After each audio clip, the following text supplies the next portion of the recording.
That clock is fast again. Got another minute. Call him and see where he's at. Not one spot without him.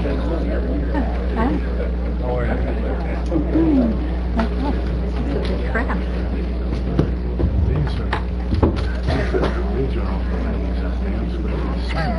You know where Tim's at? I'm trying to tell my husband he should go. All right, bye. Pulling in right now. No, I mean, for that reason.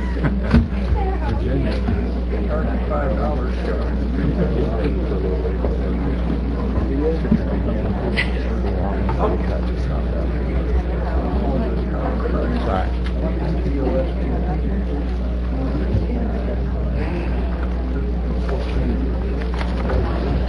May not turn my sound off yet.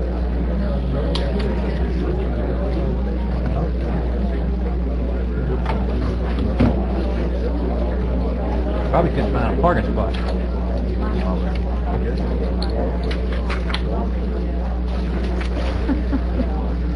Good, I'm glad they're here.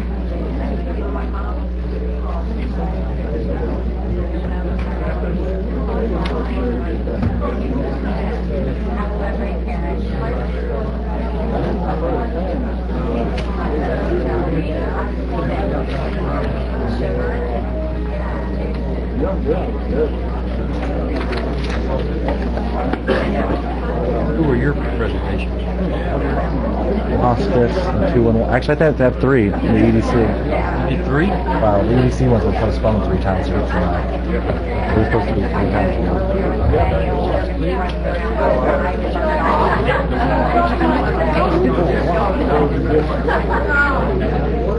Nami's got a presentation tonight. Well, they got.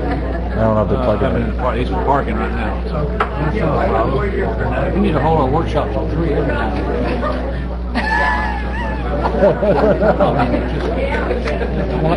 Want to have an extra meeting during the week. It's not. Yeah. He gets the subject, right? You don't know who's a real job, man. Wish I didn't have to have it. I hear you. I wish I had it. My consultant doesn't pay what he wants for. You got a real job and you have to take a day off. It was a 3. Yeah, you get a I 5. had to take that.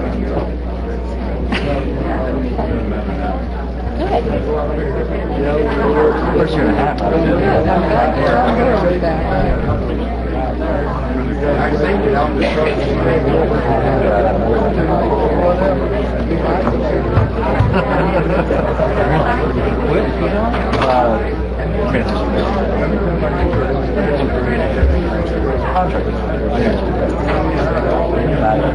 I never.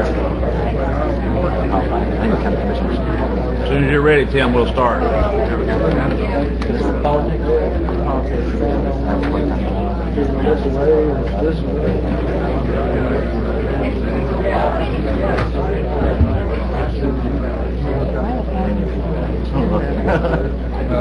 It's probably been a negative impact on my work.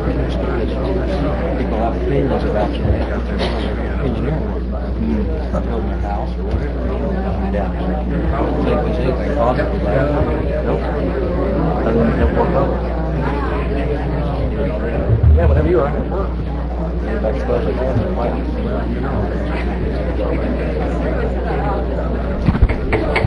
We can get everybody to settle down. We'll get started with the workshop.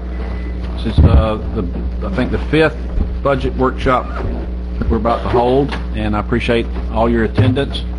And Tim, we'll let you get started. Okay. Sorry I'm late, Commissioners. Probably couldn't find a parking spot. Yeah, it was that's the second reason why I'm late. But thank you. Tonight is your 5th budget workshop for the 2011-12 budget process. At last we left off, I had asked for this budget workshop because the board was considering a reduction in the PST tax that we implemented at 10%, which would require us to further reduce.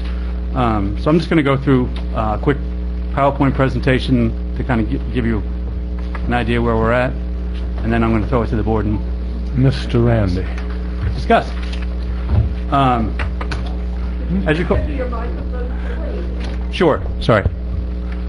During the fourth budget workshop, we estimated an amount of $577,000 was the difference between having the PST at 10% and 5%. Like I said, currently your budget includes the PST at an estimated 10% with the 500 kilowatt exemption.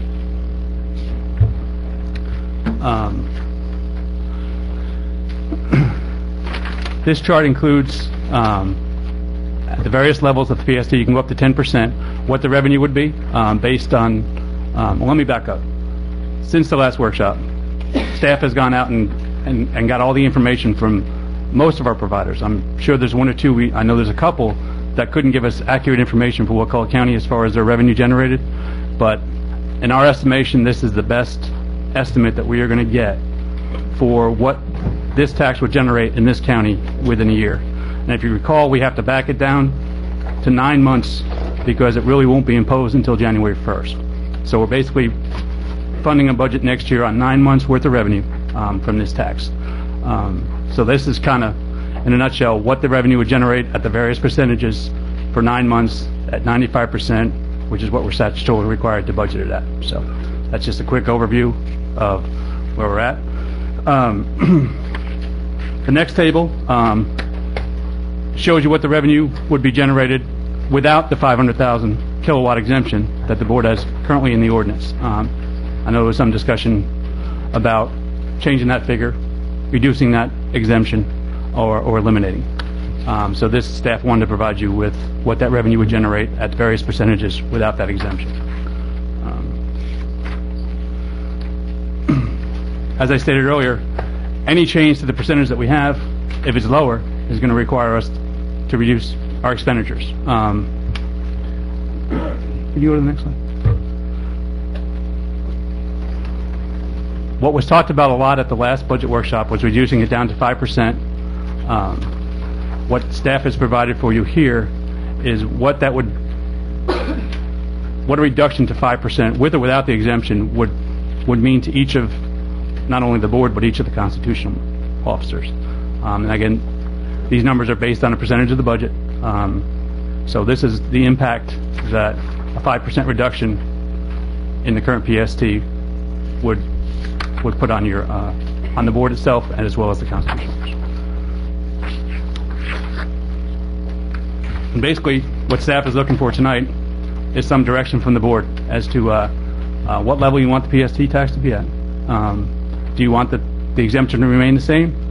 And if it's to be lowered, what programs and services do you want us to look at to reduce in order to meet those new challenges? So anyway, that's kind of just my brief presentation.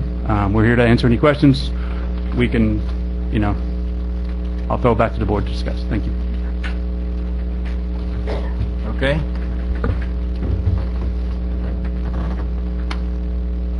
Well, everybody knows where we left off when we at the last meeting, so we need to pick up there and see. You see the questions that's been posed to us. What I asked them to figure in the 500 kilowatt exemption with and without it, so that we could, if need be, we could talk about a variation of that as well if we want to consider putting the whole 500 kilowatts on or taking the 500 kilowatts off or some number in between. So we need to agree that whatever that needs to be, then that's what it needs to be. The other thing we need to do is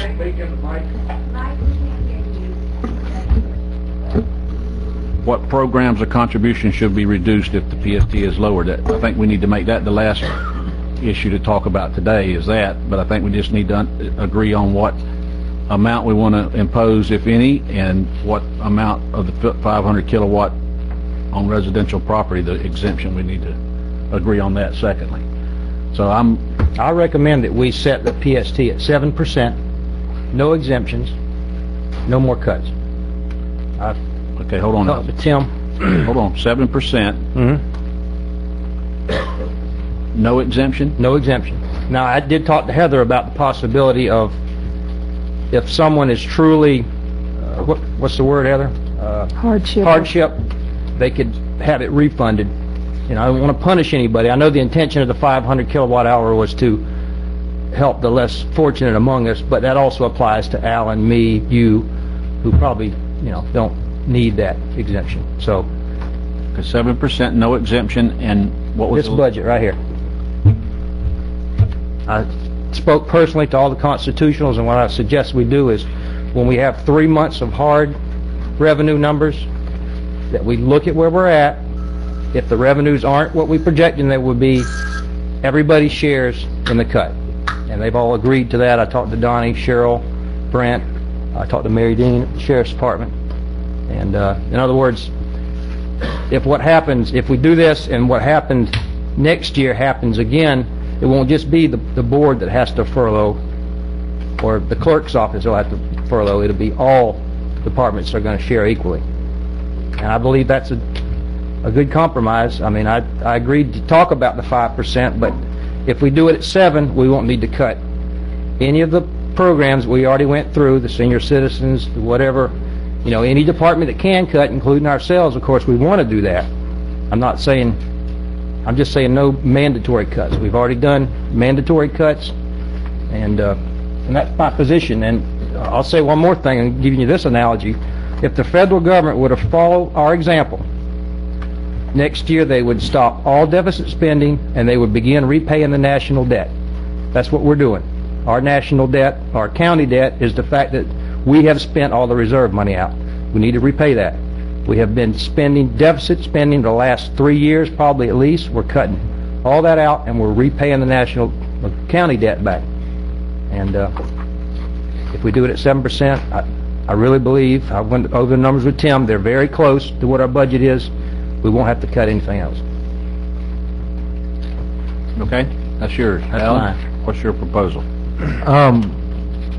A variation on what Randy's saying. I had come in with the plan to leave the PST where it is with the 500 kilowatt exemption, which is basically the same thing. Go back, keep the budget where it is. I have an agenda item I've already prepared that'll be on our next agenda, not tonight's, but 2 weeks from now, talking about the quarterly meetings that don't just look at where our revenues are coming from and where our expenditures are going, but also tries to help do some more visioning for Wakulla County, because we're going to continue to see these budget cuts, and we have to start prioritizing where we're going to spend our money and where our goals are. 10? I was saying leave it. I was saying leave it at 10. I'm telling you where I came into the meeting. Leave it at 10 with the 500 kilowatt exemption for the houses. They're pretty close. If The numbers are the same. 10 with the exemption versus 7 without. But like my point was, is that the exemption applies to me, Mike, Lynn, everybody. Whereas I think our intention was to help out the people that could not afford the tax. And one more positive thing, if I could, just one more point.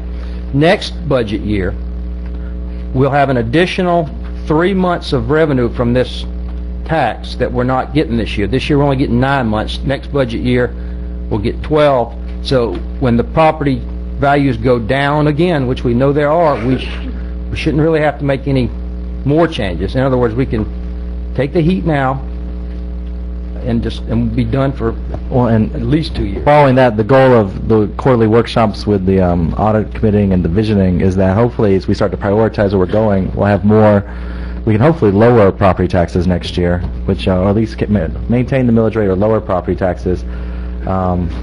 We probably keep the PST where it is, because again, the PST, the public services tax, is a tax that's been asked for by many people in our business community and multiple property owners, because it is better distributed throughout the whole community versus just specific versus the people who pay property taxes. I'm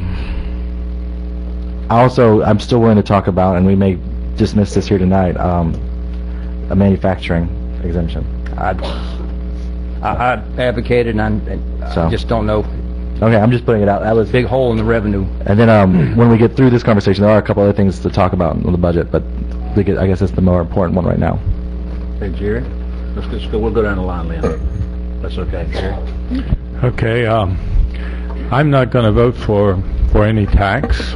I know that we're in difficult times, but if if we don't have a rollback of the ad valorem tax to the same amount of the tax that we increase, then I can't vote for it. So if we increase for the people $1, then I want $1 rollback on the ad valorem, and that doesn't seem to be something that would be able to happen. So you want to keep it revenue neutral?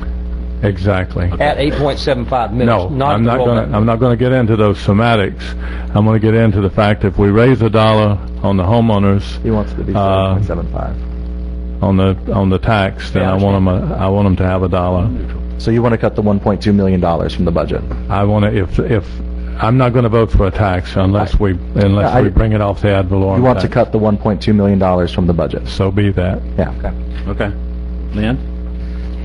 Yeah, I'd like, first, I'm sorry I missed our meeting, the last workshop, but for Randy's proposal, there's a difference of $125,000, more or less, Between, I'm sorry, between what? the 10% The and 10% with the exemption versus your proposal of the 7% with no exemption.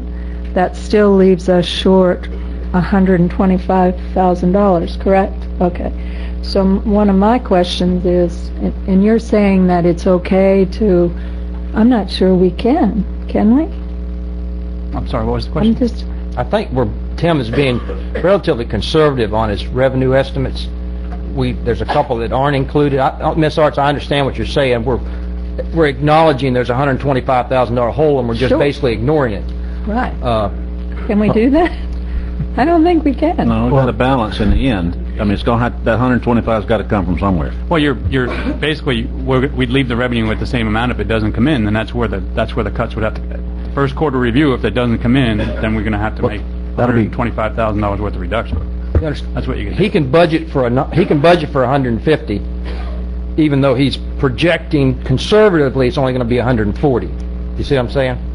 Okay, so that's, you were proposing that we still use the original budgeted amount, even though we think we're going to be $125,000 short, correct?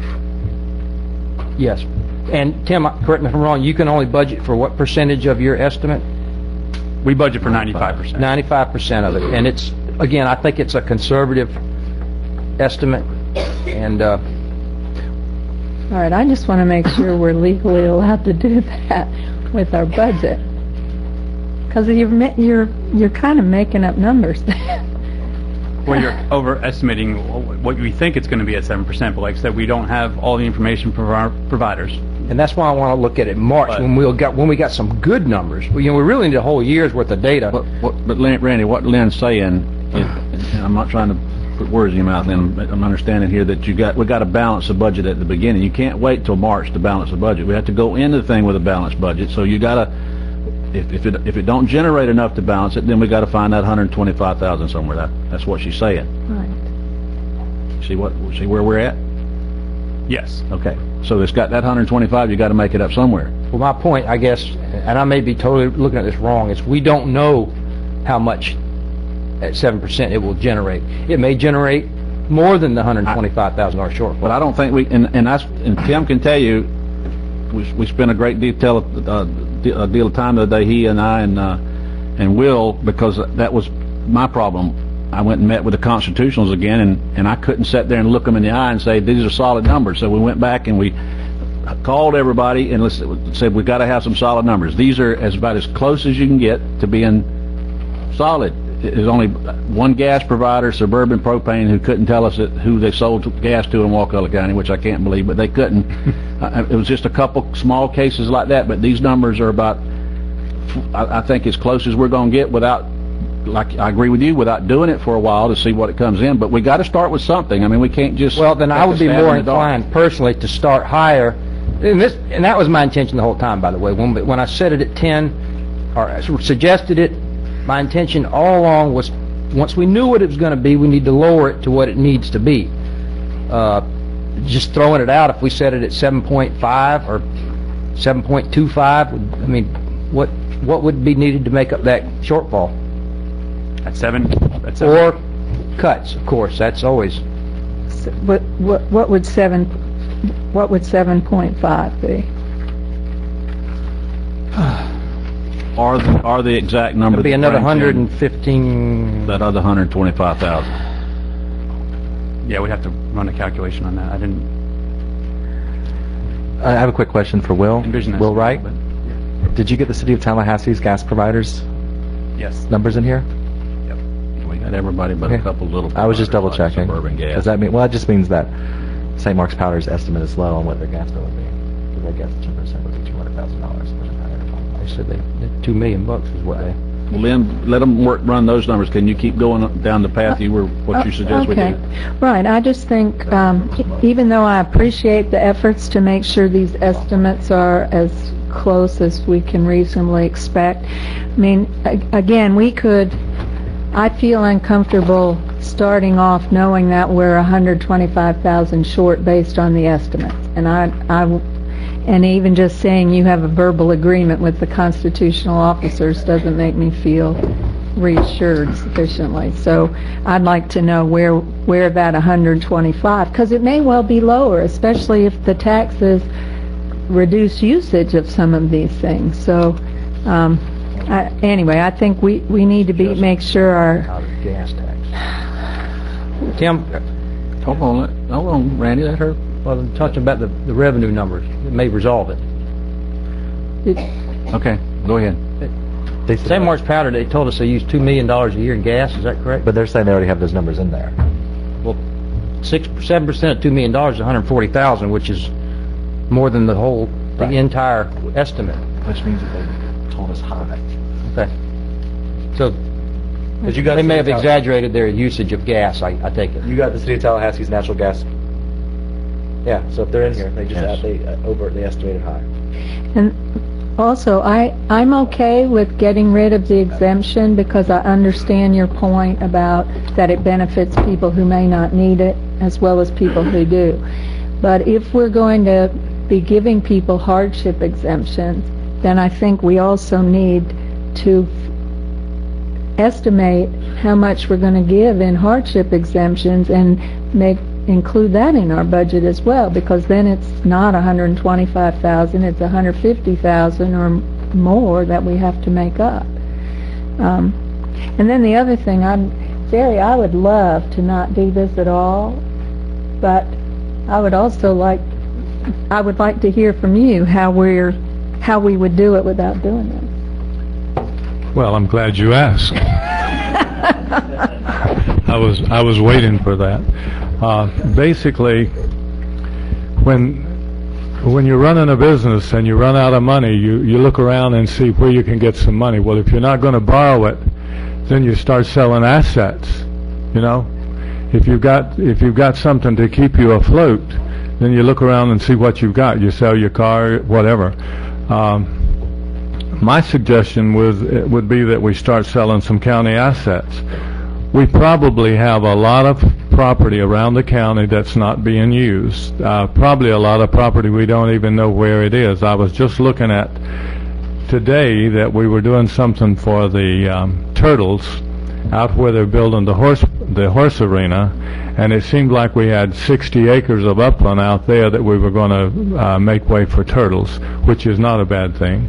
But anyway, It's preventing wildfires is what it is, but anyway, go I ahead. think that we have in our Board of County Commissioners office, it's dark most of the time.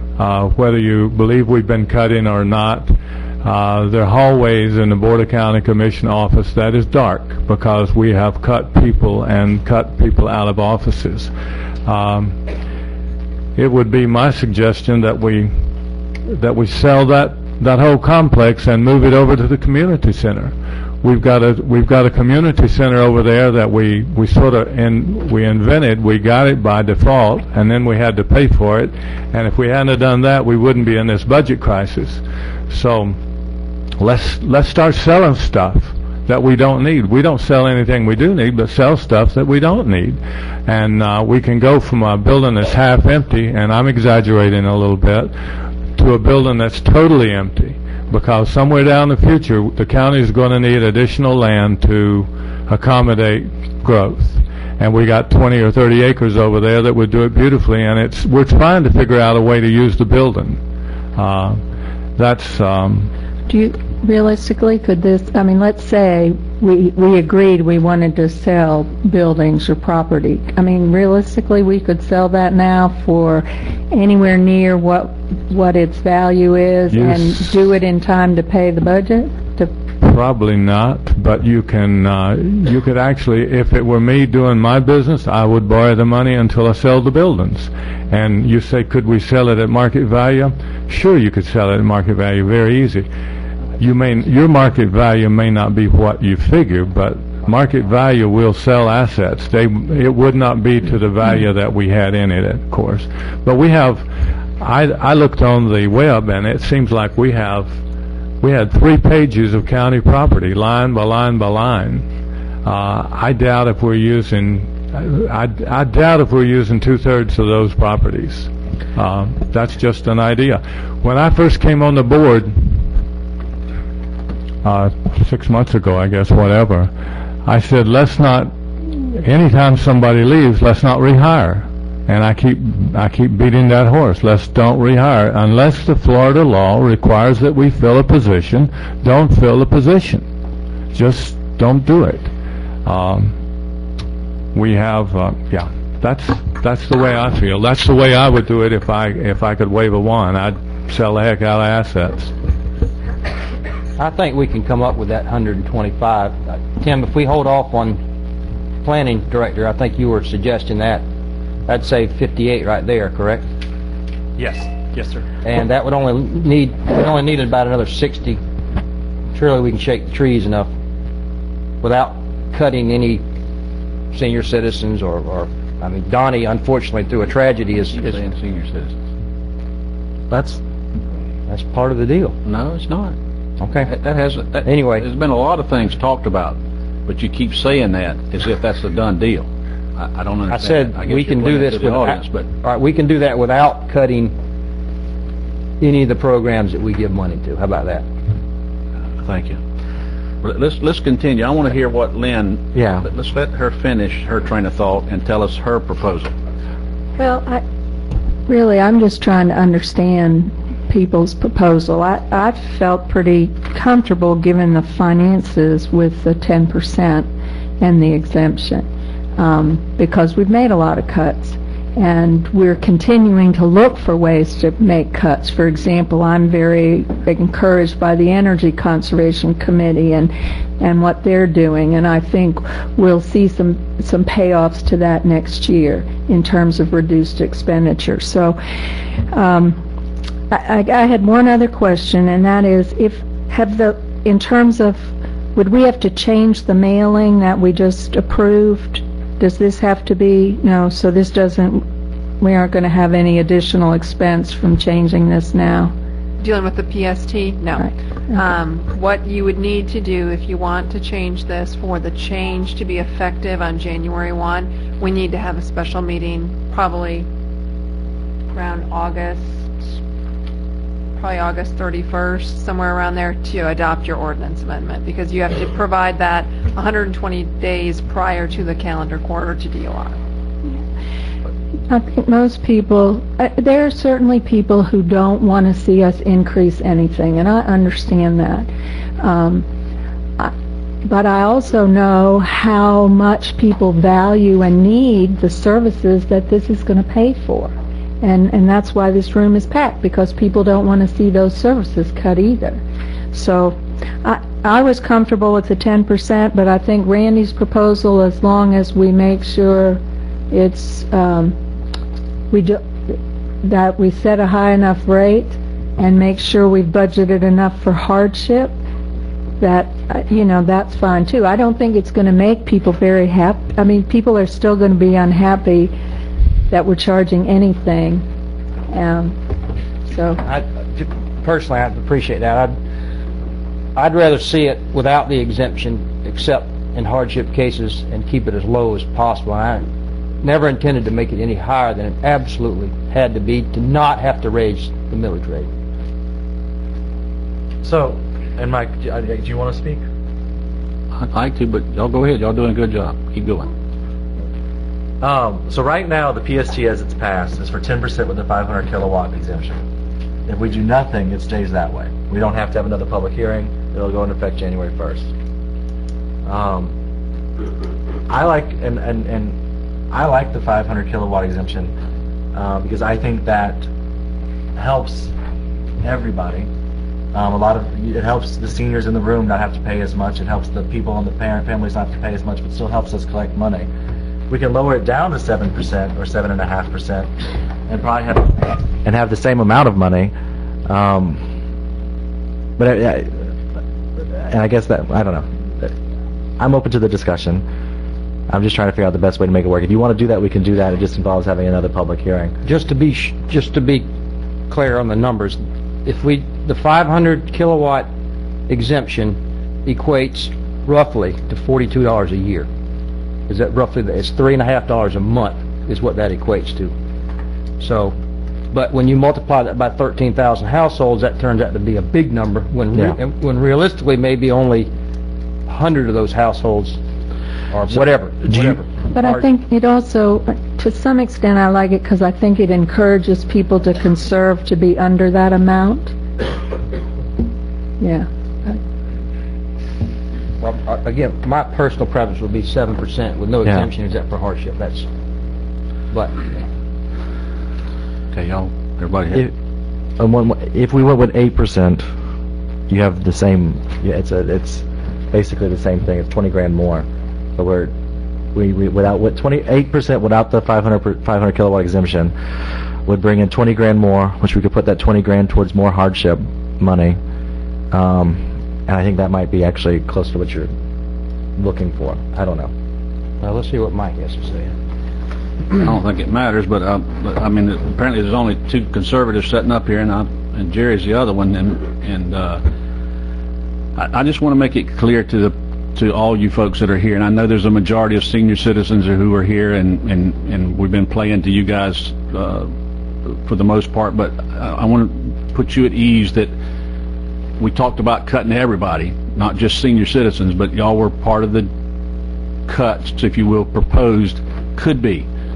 We've never said cut to senior citizens, not one time. Up here on this podium have we said cut to senior citizens. We haven't said cut anybody, and that's what we're trying to get to tonight. And we're going to get there eventually. And I'm not a proponent of cutting the senior citizens, but there's things we've got to cut. Now let me just finish my whole conversation, because I think you senior citizens are going to be impacted the greatest of all of what we're about to do with this public service tax. I want to make sure you understand that this public service tax, as proposed and the way it's been advertised right now, is for 10% of your gas, your electric, and your water bill. We're going to add 10% to it, and that's going to come back to the county to offset this budget deficit we're in. Now, we're just like the rest of America. We're like America has been doing, spending away and not having the money, but they're able to raise the debt ceiling so that they can just keep willy-nilly spending. We can't do that. We have to balance the budget, and we're supposed to spend what we have, and we can't spend any more, and when we run out, we're out. And we came close to that this year, very close. We didn't run out, and we patched it, and we're actually recovering again because of what this board was able to do, the wherewithal, the actions we took, and the constitutionals took some big hits with us, and we all worked together to get to the end. Thank all them. Now we're in the quandary that because of property values being like they are, they're lowered again, they're depressed, and they're going to be depressed again next year according to our property appraiser, so we're making less money. Now I want to go back to the 10% a minute. If we levy the 10%, you're going to see that increase on gas, electric, and water. To me, that's significant. I can't, in good judgment, levy the full 10% because I think that's unfair to the citizens. All the people who have talked to me in public have told me that we're crazy to levy a 10% PST, because we're also on the back of that levying the maximum communication service tax, which means your cell phone, your cable bill will also go up. Okay, that's another increase. We're also looking at right now increasing the fire MSBU. from $61 to $75. That's a $14 increase. I have an 82-year-old mother who lives on a Social Security check, and I know many of you do. They're sitting in this room. And I know that that impacts every $14 or $27 or however much it is, impacts what you're able to do with your discretionary money.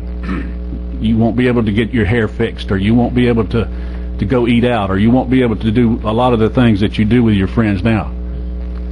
That's important to me. And I'm not going to sit up here and try to levy a 7% because it'll work and keep us from having to cut, and I'm not going to levy an 8%. I compromised the other night, and I thought we had reached an agreement, but apparently some people have been talked to, and something else has occurred. But I compromise with a 5%, and that means we would have to cut.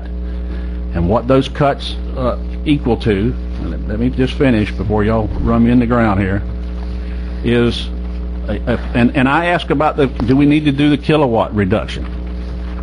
I like the idea, because if you burn 1,000 or 1,200, which is about the average, somebody that's in a 2,000 square foot house, maybe they burn between 1,000 and 1,500 kilowatts a month, then you're going to get that first 1,500 off, and then you get the whatever percent tax PST that we put on there is put on that amount. So with that said, if we just do the 5% with the kilowatt exemption, then the Board of County Commission budget would have to be cut a further amount of $206,000. Let's round it off to $207,000. The sheriff's budget would have to cut another $300,000. The clerk of court would have to cut another $12,500. Property appraiser $28,000. Tax collector $20,000, and the supervisor of elections $10,000. I know that's a bitter pill to swallow for everybody. It is for us.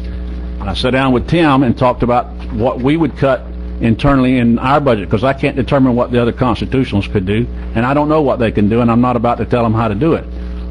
All I'm saying to you is, I'm not going to assess you guys and all the other citizens in this county 10% more on their utilities. I'm not going to do that. I don't think it's fair. I think there's a way to do what I'm talking about. Let's do 5%. I'm willing to compromise, do 5%, leave the exemption on there. I mean, we can leave it on or take it off, I don't care. And then let's make the further cuts. If we don't cut the budget, guys, we're never going to get there. All you're doing is putting it off another year. We put it off last year and borrowed it out of the reserve. We're doing the same thing by imposing this 10%. It's just another way to get by another year, and we can't get by another year any longer. That's what Congress has been doing to us for 100 years, and somewhere it's got to stop. Now, I don't think we got to cut people and I'll go through some. I don't think we got to cut deputies off the street. I don't think we got to, and I figured in our budget we don't have to lay anybody else off. There's a way to do it. There's a way to keep the senior citizens running. There's a way to keep a lot of other things going just like they are, but it's going to mean some cuts, and I'll be glad to share those when we come to that time. But I am not going to put 10% more tax on y'all on top of an MSBU increase and on top of a communication service tax increase. And oh, by the way, we're going to vote tonight to put a $196 garbage charge on you a year. It's got to stop. It's got to stop. And so I appreciate the quandary that you seniors feel you're in, but I think we can still do what I'm talking about and not have to cut the seniors.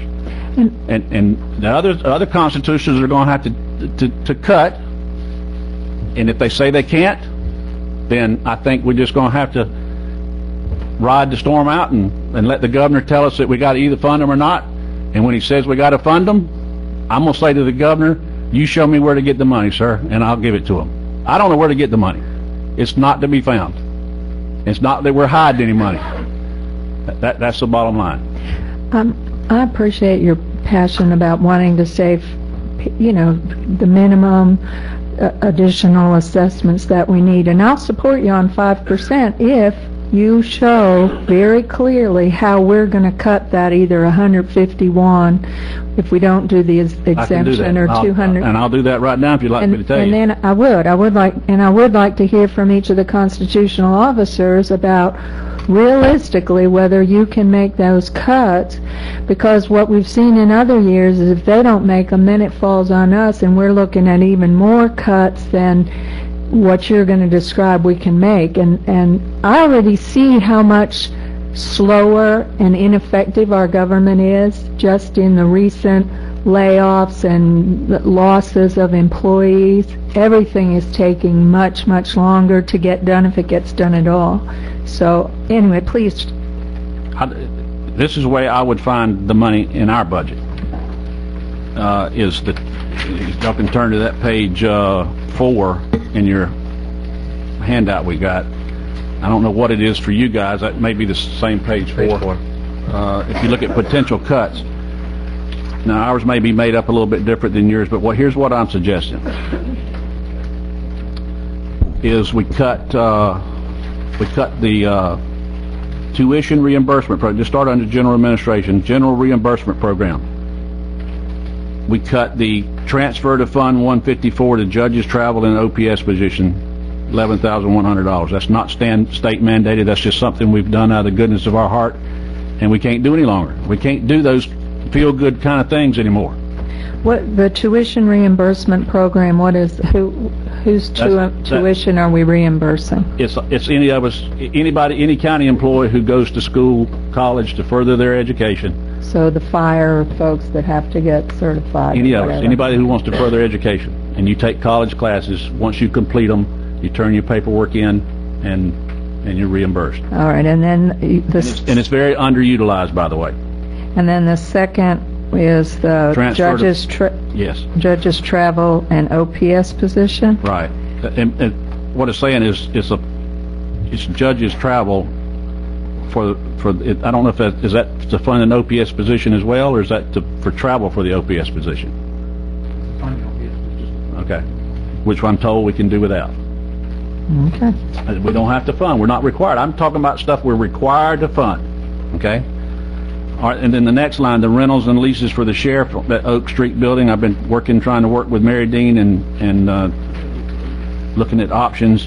One of those options is much like Mr. Moore suggested, was to put them in the community center. We talked about that going over. We looked at it. It could be utilized.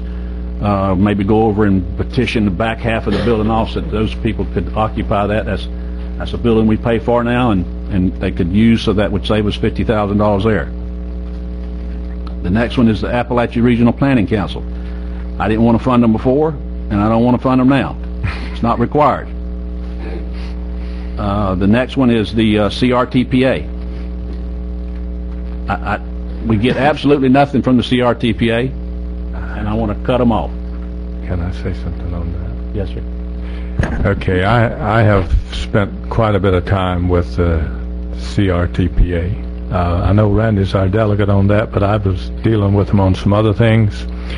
It appears to me that we cannot get a road built unless the CRTPA, if we don't submit a plan into them, that we can't get roads built. So if we eliminate them, we've just eliminated them, and I don't like paying them either.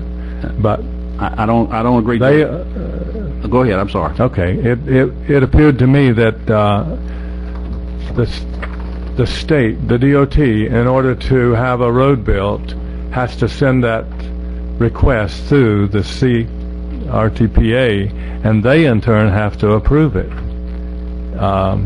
It just throws us down, whatever. But we get one vote on that CRTPA. One vote out of, I don't know how many it is. Randy, you remember 30, 40 votes? And it's a lot. It's a bunch of votes. We get one vote. I don't care if we gave them $100,000 a year. We'd still have one vote, and they don't care about Wakulla. I've been there. I've been on that board. I've fought those folks up there, and it's a losing battle. Okay. Now just go along with me for a minute, then y'all can sink my ship later. But CRTPA, and then if you skip on down to the department budgets.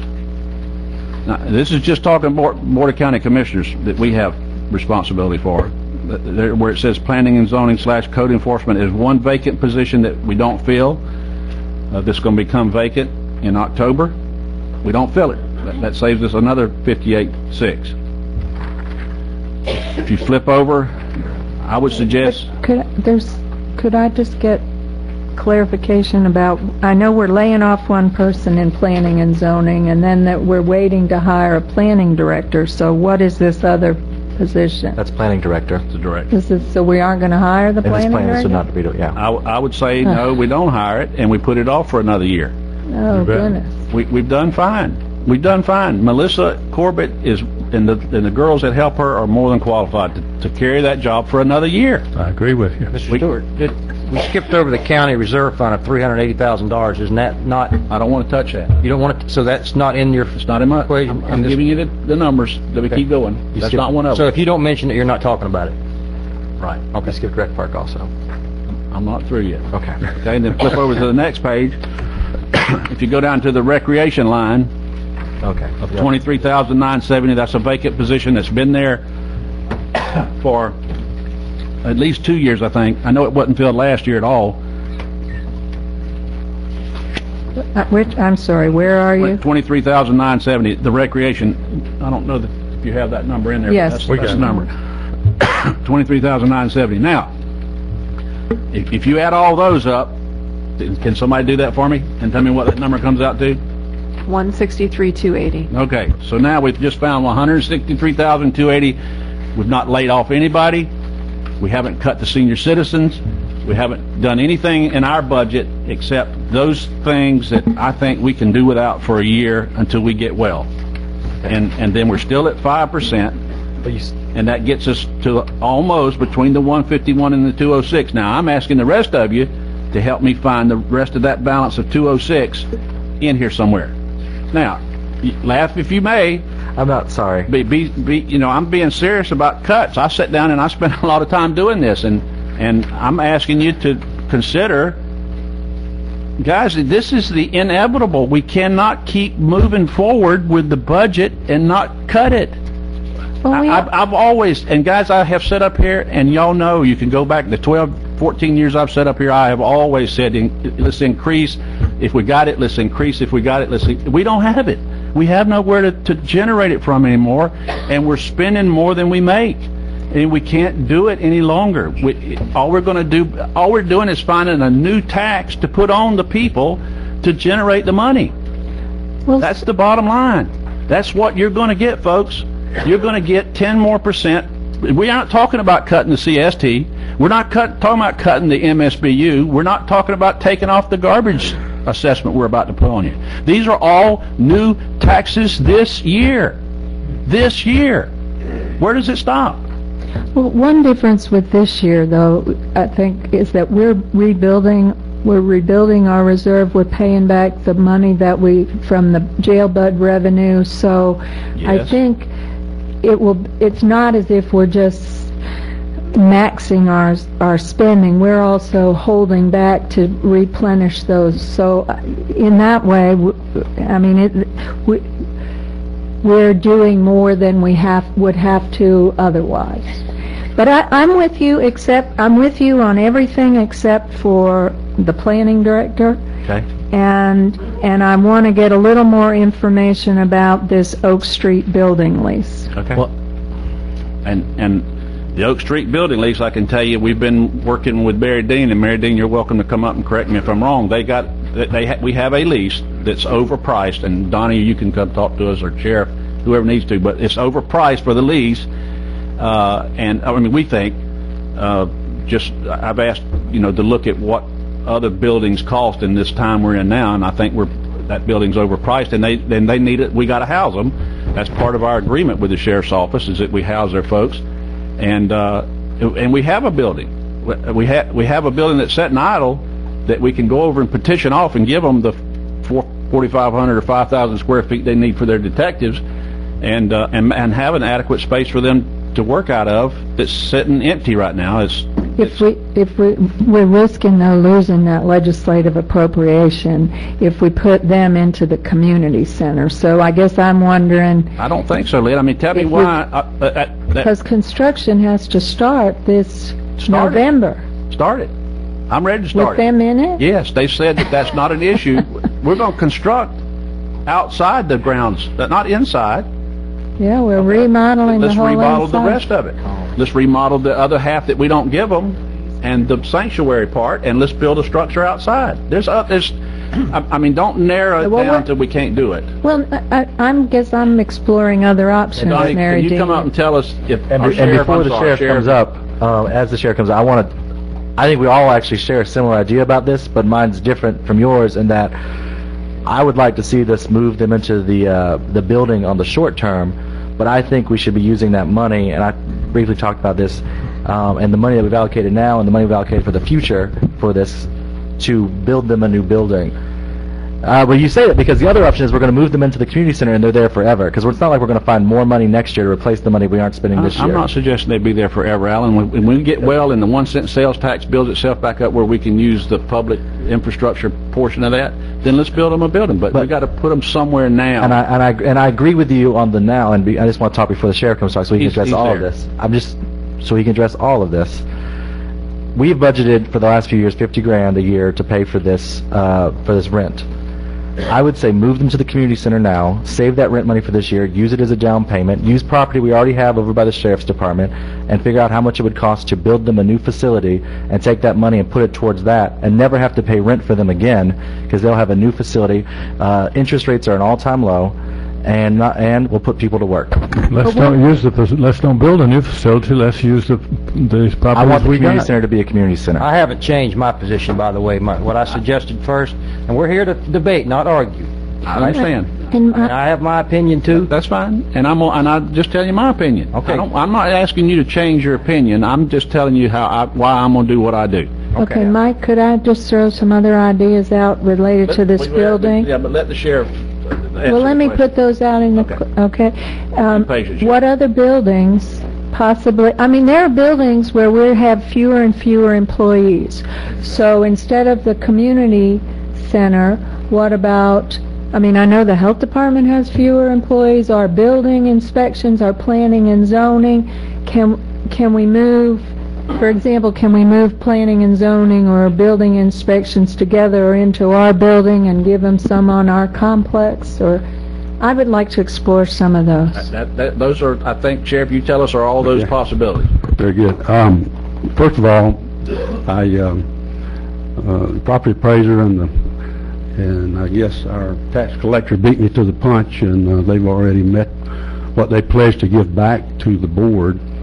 I think they came up here one night and gave you guys a check. So before we address that issue, I have 3 checks for you tonight. One is the $200,000 that I promised to give back and not spend this year. So I have that. The $750,000. I got a call from the clerk's office today. Where's the clerk?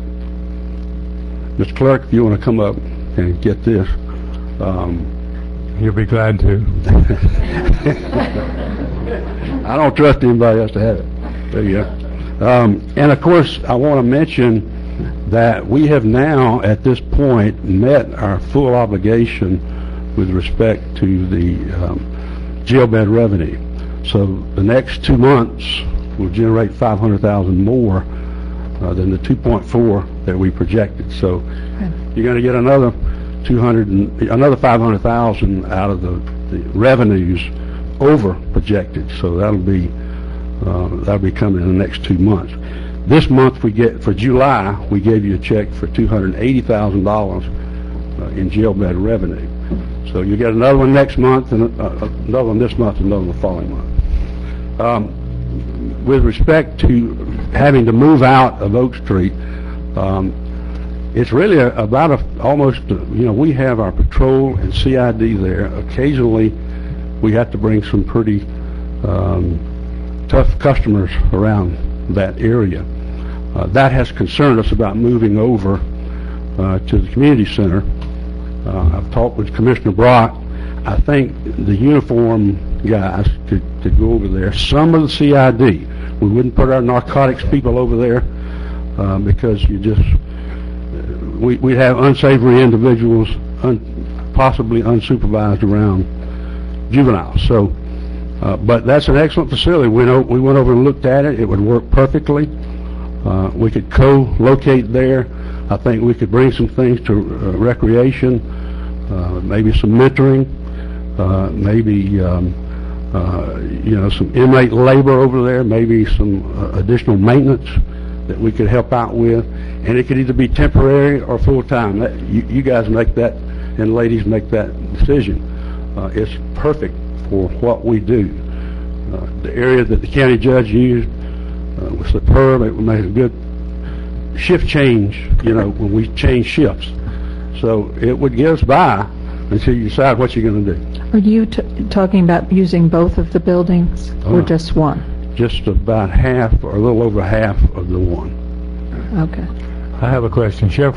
Why couldn't you, if our BOCC building is half empty, maybe I'm exaggerating, but it seems to be half empty, that being close to the courthouse and you doing a lot of judicial stuff, why couldn't you just take our building over and let us move somewhere? If it is about 5,000 square feet, it's 5,000. It possibly would work. Got a lot of offices in there that we got with all due respect, I don't know how many of the commissioners would like to give up their office.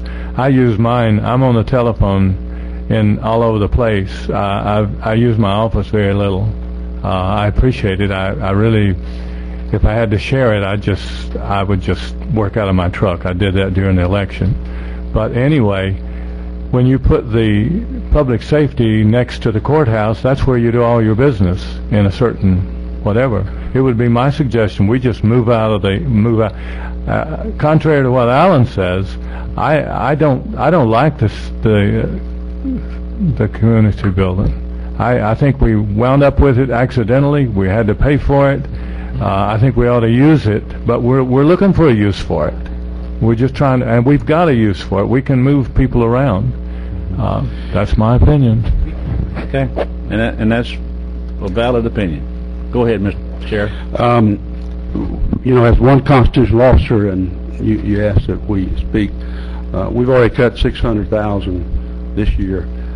And I could let Jared and my chief deputy talk about additional cuts, Mike, and I just don't see them unless we're going to jeopardize public safety or jeopardize losing that jail bed revenue, which is about $3 million a year.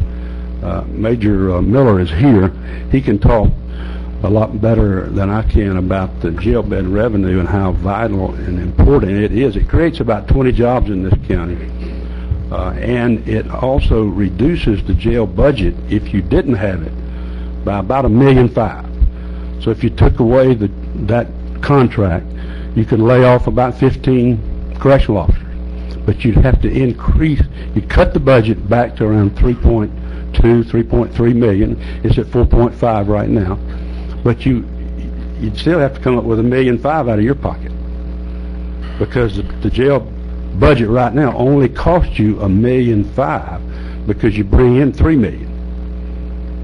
But so you're going to lose about 15 jobs, and so we go to cutting. We're going through inspections, holding those federal inmates constantly, and we're going to lose that contract if we start cutting any more positions. And we've cut $600,000. So if there's an alternative, as one constitutional officer, and I'm not going to be here, you're going to have another sheriff to talk to. I don't know what he could do, but Chief Crum is very familiar with what happens in the field. We've got a lot of deputies here. We handle a lot of calls. We have to respond to those calls, but I really appreciate what this board is doing. In making us look at ourselves, and you guys and ladies looking at yourself. Mike, I've worked closely with you for many years. I appreciate what you're trying to do. This is a good board.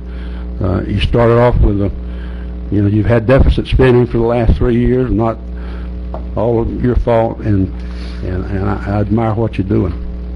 I have a question, Tim. Have you figured the numbers he gave us, are they into your numbers? Those aren't recurring revenues, though. The money that he just gave us, are they in your numbers? The 200,000? Yeah, whatever. 750,000, yes. Whatever he gave us. Yes, yes. So Yep. those are already figured in. Yes. 450 additional, Tim. Oh, you're talking about the additional jail bed revenue? Yeah. No, we haven't included those yet. We weren't. And we talked about that in the last budget hearing with Mary Dean. Don't have it yet. And that, I mean, we could certainly anticipate it, absolutely. But it's non-reoccurring revenue. We don't know we're going to have excess jail I bed hope revenue. it's going to be reoccurring, Sheriff, right? I mean, I'm saying the excess... The contract, we Well, should... we don't lose the The contract. excess jail bed revenue is non-reoccurring. I mean, we're projecting this year to have some excess, a couple 2.4. 100,000, I think. 2.4 is what we projected, and we're going to bring in about 3. And that'll go towards the reserve, the jail bed reserve, and help us with all of our monies that we're worried about, and might let us do some of the updates we might need to do next year, like fixing, if we can balance our budget the right way, we might be able to replace the sheriff's cars we need to replace or something. Yes, yes. Thank you, Sheriff.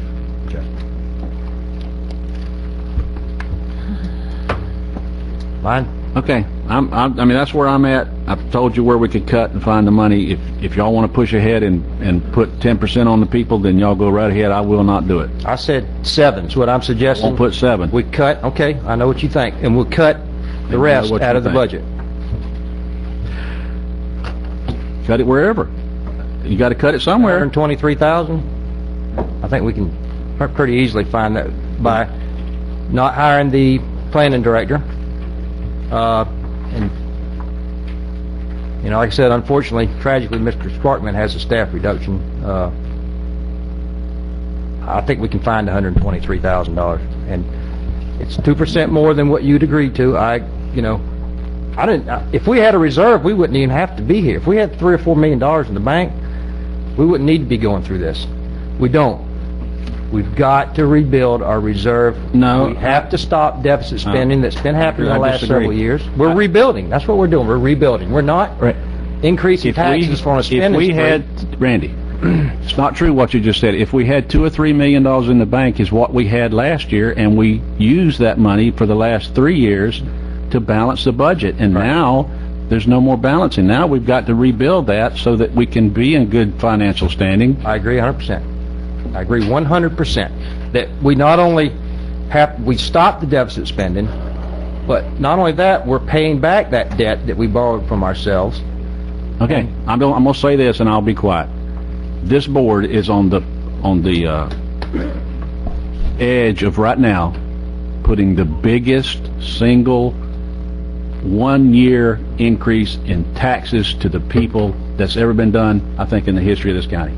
Well, I think you would That's the agree truth. this should not have been done in 1 year. These issues I agree. probably should have we're- been addressed in the past. They weren't. Okay? Well, This board just passed it on down the road, and it has to stop here. We got to deal with them. and we're not stopping, though. We're just putting it on the back of the taxpayer. We're resolving the solid waste issue. We're funding fire where it should be funded to have, if we want full-time firefighters, if we don't, of course, we all agree that's what it should, actually it should be higher than that, but everybody seems to agree that we need to fund whatever program at what it needs to be. We don't need to let property taxes subsidize it. This PST tax, everybody pays it. If we could get rid of property taxes altogether and everybody paid a flat fee, man, I would be 100% for that. And Randy, I've sat up here and agreed with you, but I'm saying why. I got a feeling, though, if the attorney had said, "Oh, by the way, guys, you can put up to 20% PST," that would have been what we would have levied, which was 20%. Absolutely not. Absolutely. But we went right to the max. We went to 10%, I and explained that's not the way to do it. We ought to go incrementally if we got to do it at all. I asked y'all the other night, let's make it revenue neutral, but that wasn't realistic because we'd have to cut 1.2 million. Now I'm asking you, let's do it at 5%, leave the reduction on, and do what we made with the rest of the budget. Mike, Okay, I've had Doesn't my need to say. be any more than it I needs just to have be. a question. Yes, ma'am. Okay.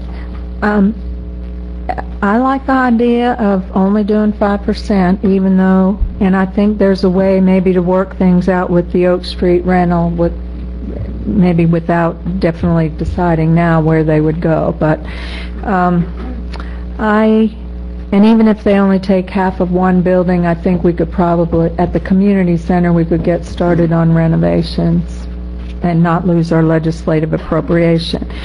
The only thing as I indicated before, I don't feel comfortable with not having the planning director, and I say that not because Melissa and Summer can't handle all the routine kind of things that come in, but as a board, we made the Crawfordville Town Plan one of our priorities, and moving forward on a CRA and refocusing the enterprise zone and implementing that, and that's what we need the planning director in a leadership role on.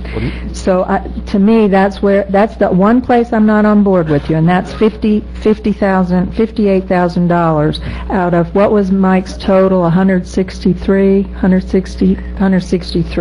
which would take care of our share of the 5% without the exemption.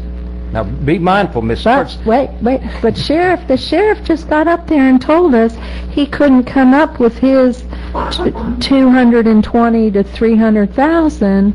That also, I mean, if we do ours, he has to cut, the sheriff or the next sheriff has to do that for this 5% to work, and he just told us he can't do that. That was well. So that's my question to you. If I say yes, I'll vote with you and do 5%, what are you going to do about that other 200 to 300,000? Like I said, and I'm not going to be popular over this, but that's not what I'm paid to do. I'm paid to represent the people of this county, and I'm telling you that's what I'm hearing, and I'm saying to you that we got to cut the budget all the way through, and that's what I'm hearing from every corner I turn. And if they can't do it, if they legitimately can't do it, then they have the right to take us to the governor. Then we need to go see the governor, and the governor's going to have to decide, commissioners, y'all got to fund those people. And if he says that, then we'll come back here and look at one another, and we'll find the money, or we'll say to the governor, we don't have the money. You tell us where to take it from, and we'll take it. I'm prepared to do that if that's what it takes. I cannot, in good conscience, put all these new taxes on the people. I can't do it. I understand, but then what's going to happen is if the governor says find that $300,000, then we're talking about cutting all the things that people are here saying they don't want cut. So we'll come back and do a 10% PST, and we'll raise the ad valorem to max, and then they can thank the governor. I can't control that. I can only control what my vote is right here, right now, and I'm telling you that's what I'm going to vote for, and I'm willing to go down that road if we have to. Okay, well, I'll support you except for the planning director. So if we can find another 58,000. Well, let me plead with you about the the planning director. We're talking about another year, Lynn, and those things aren't going to happen that you just listed in a year. I don't care what you say. We are not in a position to hire a planning director, nor do I think we need one right now. We don't have any planning going on. If we had people lined up at our door over there to plan right now. I just left the EDC meeting, and they want to move forward on implementing the Crawfordville Town Plan and trying to widen 319 and all of that stuff. You know. They can wish in this hand and do something in this other one. Not funded by us. But it's not going to happen. Lynn, okay. We've also got to talk about the property appraiser, the clerk of the court, the tax collector. We still have the same population in this county. 7%, we'll find the cuts. Yes, it's a tough pill to swallow, but that does it. I mean, we don't have to, the rollback rate, I've said this till I'm blue in the face, the rollback rate to keep budget neutral, to keep the same amount of funding, is 9.7 mils. All right, that's what we would have had to set the millage rate at to have no increase in spending. Not only that, we stopped deficit spending. We are rebuilding our reserve. I mean, in exchange for this 7%, in my mind, and the other tax along with it, we did not increase the millage rate. I know property values went down, revenues went down because property values went down. I think this, we mandated cuts from all the constitutionals and ourselves. We did them. I say we set it at 7%, take the heat, and rebuild our reserves Yeah, and move on. but you said eliminate the planning director position too, and talk to our attorney. Let's leave that up to Tim then. She Let's says she wants a planning director. let's leave that up She to Tim. doesn't know anything about planning, If and it's it comes to her. if it's $123,000, Miss Arts, let's distribute it out amongst the constitutionals and tell them to cut it. I mean, I think they could find $40,000, you know. Hopefully if the governor appoints Mr. Crum as interim sheriff, then there'll be possibly some savings there along the line. Do we have a savings down at the rec park? It seems like somebody may have been, No, you don't want to bring that up. we don't want to do that. At 7% with no exemptions except for hardship case, we can do it. We can rebuild our reserves, we can fund our government, we can't. People expect to go to the tax collector's office and get their driver's license. They expect to be serviced when they go to the property appraiser's office. Don't change, don't say that, because I'm not proposing that change. I see you're saying that. Mike, and how making can you it cut sound- $28,000 and not have a change? I don't know. Okay. I know what we've done, and I know what we've got to do, and we're still not going to lay any more off.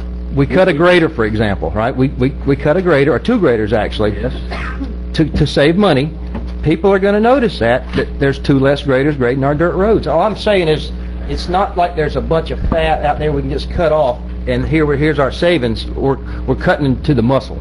Okay. I- Go ahead. We're not going to agree. I'm not. Well, and Yeah, we're going to get all the constitutionals, Brent, but so, you be next. Go ahead. I think for what you're saying, and then we can have, because I want to see us move forward. The agenda item I have next week, I hope you all will support. It involves a lot of I put on there 4 more workshops next year just to talk about these things early and often, to figure out where we're going and what we want to do. I hope you like some of the ideas I've suggested. I hope that it gets well embraced. I think for what you're saying, Randy, especially if you want to include money for hardships for people who can't afford it, it probably needs to be 8%, because that'll give us a little extra money to help offset people who can't afford it. I'd rather see extra cuts instead of raising it. And then the other question is, and I'm confused a little, and I want to ask this question, I guess, of Commissioner Stewart, is the goal to lower the PST or to lower the millage? Because my understanding was the goal was to lower the millage. I want to make it revenue neutral, Mr. Brock, and and like Mr. Merritt explained, 9.0 or 9.75 mils equates to just about 5% of the PST, which makes it revenue neutral. That's fair to the public because they're seeing an increase here and a decrease here. Right, but we can, That doesn't build the reserves. you can keep, Yes, it does build the reserves. Yeah. It builds the reserves right here, Randy. We're going to put 380,000 plus 100,000, so we've almost $500,000 in reserve. I don't want to interrupt you, but No worries. to be revenue neutral, you said it's the difference between the rollback rate and what we set it at. But that's a dollar figure, correct? 1 mil is a dollar figure. Yes. This tax generates a dollar figure. Yes. All right, so we didn't raise the millage rate, but Yes. we have to increase spending and the spending increase is rebuilding the reserve. That's another $500,000. Okay, so you're And- suggesting we don't rebuild the reserve? And no, I'm suggesting 7% rebuild. This budget right here. Randy, 5% rebuilds the reserve. I know it does with these cuts. In the same amount with the cuts that I With just the described. cuts. I don't agree with your cuts. That's what it boils Okay, down. so And I guess- that's a different story. That's what it boils down to. and I guess I want to make that point real quick too. If we have to cut, our planning department, I think Melissa is reluctantly coming around to saying she might be willing to be the planning director, but she doesn't have it's not her background.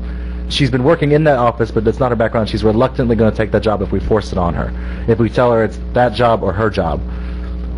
We're not going to say that. I've said that to her already. Well, you're wrong. Well, how am I wrong? Because you're one vote, Mr. Brock, and you can't go around... Okay, you're right. You're correct. Let me be more clear. You're right. I've said my understanding of how this is being interpreted is we're either going to fund a planning director, or if you're cutting a position, never mind. Okay, we don't need to have that argument right now.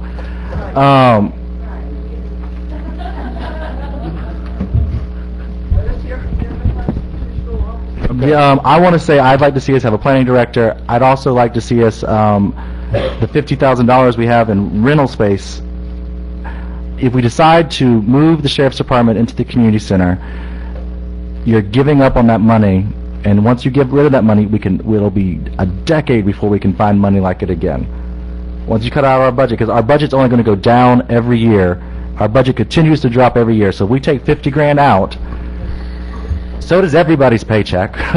But if you take that 50 grand in our budget out, we will never have that 50 grand, and then we're saying that the sheriff's department will be wherever we put them for perpetuity, for forever.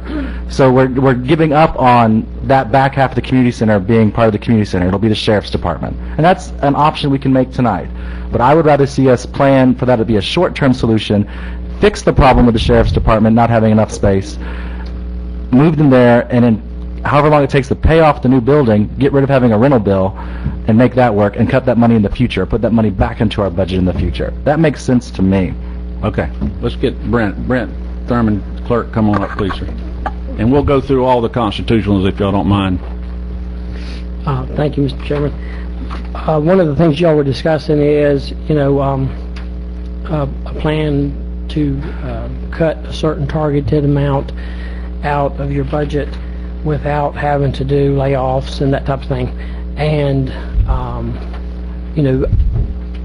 I really sympathize with you guys. You'll probably have to speak into that mic. Sorry. I'm 92 years old and can't hear very well. Okay. I really sympathize with you guys, for having to deal with a number of issues at the same time.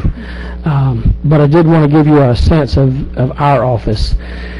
Our office is 90 plus % payroll all the way across our office. We are looking at an $8,000 cut from previous funding level, not counting the 12 that is part of the worksheet that we were just talking about over there. And so if we were to say, well, let's apply that to areas in our budget other than personnel, i.e. furloughs, we only have $17,200 of non-payroll costs in that part of the budget that you guys fund for us. So we can't get there without, well, number one, we can't get there without spending that money, because that money goes for, a variety of necessary things, such as, we have to pay a large software maintenance cost for the finance software that we keep the books and pay the bills and employees and so forth. That we just can't eliminate all non-payroll expenses. So if we applied that 20,000 cut to our payroll, we would be at a furlough of about 3.84 days per month for our employees. And so I'll do whatever we need to do, but I do want to make sure you understand that there may be some people that are in a situation like me where you may be able to cut without that impacting or furloughs or layoffs or whatever, but I'm not able to do that. And I want to speak, out for my employees who are, who are somewhat used to furloughs, because we've been participating in them for much of this calendar year. So if you have any questions for me. No, we appreciate it. I know it's not going to be easy for anybody. We understand that. Donnie, Department? And as Donnie walks up, I just want to reiterate, I realize it's not our decision who gets fired and who doesn't get fired. I didn't mean to imply that earlier. We just decide budget issues. I apologize. Let me start by asking you a question. Just a few weeks back, I give you 53,000 thereabouts. Cheryl give you about 50-something. And now the sheriff today is giving you all this. Does none of this figure into the money we're dealing with now? It figured in, but it's part of it's already added in. And I guess how could it already have been added in if you didn't know it was coming? That's not, come on. I don't know how to answer it. I don't know what we're talking about. They didn't know it was coming. We knew the 750 was coming from the reserve fund. We knew the $200,000 was their cut. We knew that was coming. I guess you're talking about the extra jail bed revenue? See, that's one, but you projected us, you made a budget for us, which is $18,000 less than what I have approved with the Department of Revenue, which is approved, and as of yesterday, it's their budget. All right. My question is, it seems like you kind of ignore the figures we're giving you, and you're coming up with your own figures, and I don't see where the money goes. So all this additional money that keeps coming in, it's already figured into the budget, and now you're needing more. I think we're talking about two different things. I'm not sure what we're talking about, because the money just seems to go here and there. Well, it's the current budget year versus next budget year is part of, this money came in for the past budget year. All right, and so we were let me make sure, am I expecting that. correct? The money that's been given to y'all recently goes into the reserve. Correct. All right, we're trying to build the reserve up, so therefore you had projected money to go into the reserve to get to a certain amount. Correct. So now we're going to be above that amount. Am I correct or not? We have the money we put in the reserve for this year to get us a base, and then we have a certain amount of money we've allocated to put on top of that next year. The goal we're working towards is millions of dollars. I understand that. So but we're not going to all get that in we're not going to get that all year. In 1 year. So we are holding the amount that we have for next year's reserve to go towards next year's reserve at a constant. I think it's $480,000. That'll be on top of the money that we put in the reserve this year. Well, and we are not in the conversation we're having today discussing cutting the amount of money we've budgeted for reserves. I understand. All right, and maybe I'm using the sheriff's money here now when I shouldn't, but I think he said you're going to get another 450 or so also coming in the next 2 months. So does that not figure into any of this? That's going to be extra? And that would, right now, I think if that money comes in like we expect it to, that would go towards the jail bed reserve and help continue to build up our reserves. This is the argument we're having right now. We're not talking about offsetting anything else. But didn't you already have money projected in this budget that was going to be spent to build that up? That was to build up our general reserve. Donnie, but to answer the question, if we've got extra revenue coming in, which we didn't anticipate, it'll fall to your fund balance. So yes, we're going to be starting at a higher plane than we anticipated. So you're right, yes. But so we're still going to try to make all the other cuts so that we're going to have extra. Just seems like we're trying to build it all in 1 year. We didn't get in this hole in 1 year, and it's going to be mighty hard to get out of it in 1 year. That's where I'm coming from. But I just had questions that I still aren't clear in my mind. I've told you all along that I would do everything I can with you. As I said, my budget was totally approved, my revenue, yesterday. But I hate to figure a salary before I get the person buried. And that's kind of where we're at right now. Yes, I will be able to cut some more. Right now, I've got to come up with about $46,000 to come up with the cuts that y'all are requesting. Can I do that? I can't guarantee it. I know in the long run, before the year's out, you'll get $46,000. I'm still having hard times understanding how we are projecting. You need to cut this, you need to cut that, when it seems like we're still not totally sure on what our revenues are going to be coming in. Because when we talked with you last Wednesday, you said the figures, you didn't have them all and everything wasn't there, but yet we come back with the same amount that was projected before that. And it's just strange that without having all the figures, everything would work to the same. Believe it or not, I was amazed too. But I sat right there and watched them come in, and we worked together, and lo and behold, the estimates that they had come up with were within a few $1,000s of one another. I mean, that's just the way it was. These weren't pulled out of our yin-yang. Yeah, okay. But like I said, I will do everything I can to work with you. I can't guarantee you a flat dollar amount as of now, because after what's happened in the last few days, I haven't looked at the budget anymore. I understand. I've always tried to work with you, and I'll continue to try to. And we know that. But then at the same time, like I've told you, I tell you there's 3 people you don't mess with, and that's the seniors and the babies and the veterans, and that's 3 things that we need to stick with. And we haven't messed with any of those. Right, I understand. I appreciate that. Okay. Thank you. Cheryl Lola, tax collector. I like Donnie. I'm going to work with you. I can live with what you're doing probably. It will be a hardship. I think a lot of times we forget that the state requires us to do some of these things. It's not that we want to do them or that we can get out of doing them. You know, the other day I had 2 employees. If it wasn't, but the public was wonderful. You know, I had 3 in the hospital and different things. But we made it. But I don't want to work like that every day. I can tell you that right now. But, and when you start talking about a lot of things in our budget, I mean, like me, I can remember last year you were questioning the postage. I don't work for the post office. It's 44 cents a stamp. I don't care what you say. And when I'm asked, can't you control your postage? No, there's X number of bills, and that's how much. So I'm saying there's a lot of things we can't do. I can live with some of that, but unless I'm not adding too good, and I know Donnie kept saying that, and I'm not questioning Tim, but I'm sitting here listening. We've got in that budget $380,000 to go to the reserve. The sheriff's fixing to give you $450,000. If he's giving you $450,000 extra, seems like you could strike that $380,000 out of the reserve. After that, there's $70,000. You can pay back to the reserve for the money you've borrowed. I mean, y'all, you're saying if we get that, we're going to get it.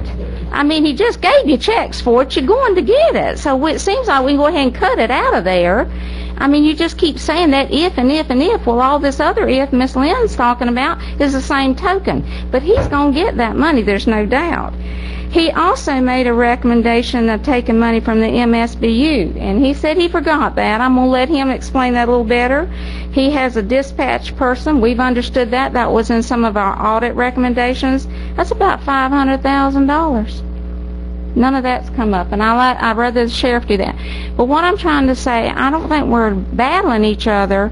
We're just hearing one side, and I know you're hearing the other, but I agree with you. I really don't want any added things. I don't want us, we've got enough put on us now. And I agree with Mike on that part, I do. And we'll cut everything we can. I think we've showed you that. And but I just want us to listen to some of these figures a little better. I think we've got more money there than we think we got.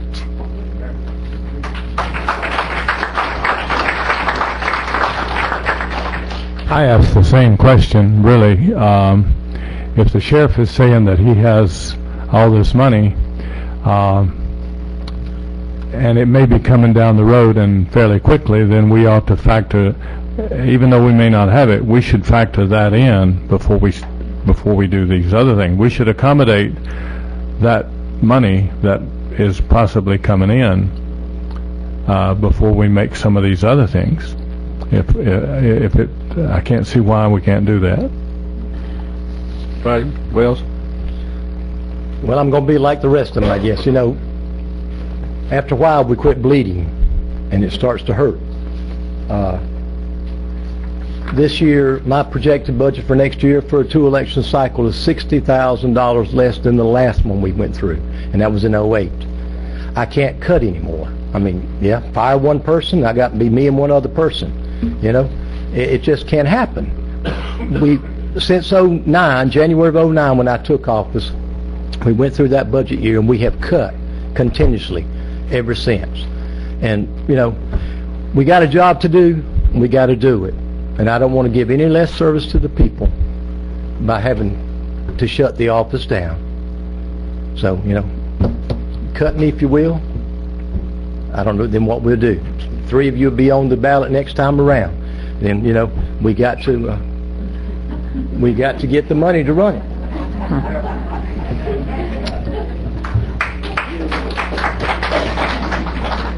I did need to make sure that I didn't speak out of turn. I'm not sure if this is a good audience to use the term senior moment, but I may have had some kind of a moment. It was 3.84 hours, not 3.84 days. 3.84 hours. Okay.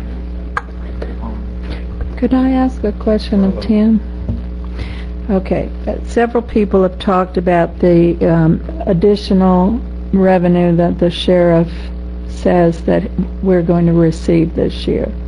So how can that factor into either us making more cuts or lowering the PST percentage? What proposal do you have for that? I don't think we should be spending that money, and I'll ask the clerk to back me up on that after I'm done. But if we're getting excess revenue that we didn't anticipate, then that's going to help start building up the $3 million reserve that we went through in the previous years. So if we're getting an extra $480,000 this year, then that's the building block for starting to build up that reserve. Next year, we've got another $480,000 going towards building back up that reserve. If we spend everything that we budget for next year and the revenues come in equally and we don't have excess, well, all we're going to have is that $480,000 to start building up that reserve. So I don't think we should talk about money that's coming in at the end of this fiscal year and start spending it already next year. I mean, I think that's poor financial stability. It's just poor financial planning. I think we need to let that money build up. If we get excess revenue in one revenue source, let's not turn around and spend it. And remember, Tim, we've also taken how much out of the sheriff's rainy day fund? $750,000. So we need to turn right around and take all that extra money you're going to give us, Sheriff, and shove it right back in there and keep doubling up what we said we were going to do until we get that built back up so we got a rainy day fund. I guess my understanding of that would be basically if you had no money in your checking account and you were just living paycheck to paycheck and you went and won the lottery, $1,000, you should put that money in your checking account instead of spending it. That's my understanding. I just want to touch briefly on the if element of it all. I have no doubt the money's there. The sheriff's going to pass it over, and we're going to put it in the rainy day fund. We have to say if because there's still a chance that something could happen in the next couple months, and that there might be a sudden decrease in people staying in the jail. It's happened before. It could happen again. Last year. So it's just us being on the cautious side is why we say if. We can't start counting on the money. You don't count your chickens before they hatch. So that's all we're doing with that conversation right now. That's the if. It's not a comment on the sheriff. It's a comment on it should happen. It may not. Okay, we got 25 minutes. At some point, we need to all agree on something to tell him to march forward with. We got 25 minutes left. We've got to stop then and start the county commission meeting. So I want us to finish that discussion so that we all agree on however we're going forward. And we can cut some. They've already said we can cut it. I know. So I'll side with 7%. And then okay, so 7%, no exemptions, no more cuts. Okay. And Jerry, cut the 123. This is just my suggestion. The 123. That's everything Mike proposed except the planning director. Oh. No. Okay, I'm sorry. At 7%, we won't have to do anything. I'm sorry. We won't have to do all of what Mike suggested. We will, instead of having to cut $577,000 throughout the departments, we'll have to cut 123 or whatever, plus whatever we want to buffer. Because I'd still like to do the exemption for hardship, if possible. If people truly can't afford this tax, they should get it paid back. So that would be my suggestion. 7%, no exemptions. Heather's already said she can come up with something around the hardship exemption thing, and once we, put a factor in there for that, and whatever. We're going to have to keep making cuts, obviously, throughout this coming budget year, and they'll come on. That's my suggestion, and I'll take the heat for it. Jerry, you're still in the same... I'm still in the same position. I'm not going to raise taxes unless the citizens have a equal amount reduction on their ad valorem. So, but before you leave that, can you agree that 5% is revenue neutral? Because what you said was $1 over here, $1 over here. That's what 5% does. It's 5% over here and. If you're telling me that on these folks here that if I raise $1 in this tax, that they will get the same dollar off of their ad valorem tax, that's what I want. Plus, Jerry, it's never one for one with any one individual. Is that if you it can be. You can't tell me that I can't take the same amount off of their ad valorem taxes that I add to their tax. Not if you're changing if you're changing to a public services utility assessment, then the amount people pay will be based on their utility bills, not their property value, and so it will never be one-to-one. You can make it the total be 1-to-1, but somebody's still going to pay more or less when you switch to a different, away from property taxes to other If we use the number tonight, and that number was we were going to collect $10 from everybody, then tonight I would like to have $10 rolled off the ad valorem. I understand that the income and the income will be different, maybe, but if we pick up $10 on this tax, then I want $10 taken off the ad valorem tax. Okay. Lynn, where are you at? I would love to do 5%, but I've just listened to a number of our constitutionals telling us how difficult to impossible that would be. Some will work with us, but those are all the ones who are going to have like $10, $20, $12,000 to contribute. And so, unless the sheriff, or the future present or future sheriff can realistically reduce 300,000, then we can't do the 5%. That's where I'm hung up on it. Okay. And that's So I feel more comfortable with, I think it's more realistic for what Randy's proposing, and that we can find, because you've helped us identify some ways that we can come up with that extra 125,000 plus hardship money, and I'm more. It just seems more doable. I'd like to see us agree too that we've heard several offers of cuts here tonight.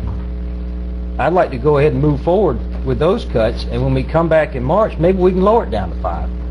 I'd rather be safe than sorry. I know people are going to say the government's never going to do anything. That's why we're elected. You can always vote us out of office. We've lowered taxes before. We've got rid of the impact fees. A question I have, and this is what I was discussing with Mike just now. The other question that I'm confused about, because versus lowering the public services tax, the other option is lowering the millage rate. So if we charge a 10% public services tax and we cut 125,000 or whatever it is that we're getting down to, we could cut them. Hey, I'm just putting it out there. Right, but That's exactly right. I'm I talking agree, about but by 0.01. But that's what you can do. how much are you going to lower that below? I'm talking 0.01. I'm talking about the same, whatever the equivalent is of what we're cutting from the public.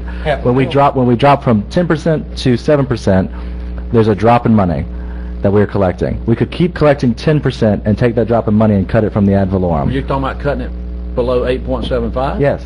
Then But keeping the public services tax at 10% and cutting the ad valorem down the equivalent of 3%. It won't be much. it'll be almost 1.25 mils in equal ad valorem tax. You don't understand what I'm saying. 0.7. But then I really don't, because you're speaking Democratic Greek to me. Well, I'll try and speak Republican Greek to you. Again, Mike, who's only ever been elected as a Democrat, I don't want to start talking these ways. The issue, what I'm saying is, when we came in here today, or when we came at our last budget hearing, we were charging 10% public services tax. 3 of us are saying we're willing to go down to a 7% public services tax. That means there'll be a reduction in our budget, because we're going to cut money because we had budgeted at 10%. No, don't go there, Alan. Oh no, Mike, I'm having a serious conversation, and you're trying to make it like it's not a serious conversation. No, we agreed way back in a 10% PST that we were going to levy the max and understand. And I said that in the meeting. I said I'm not for 10%. But if that's what we got to advertise, fine. I want to know what's the way to change it. I said that.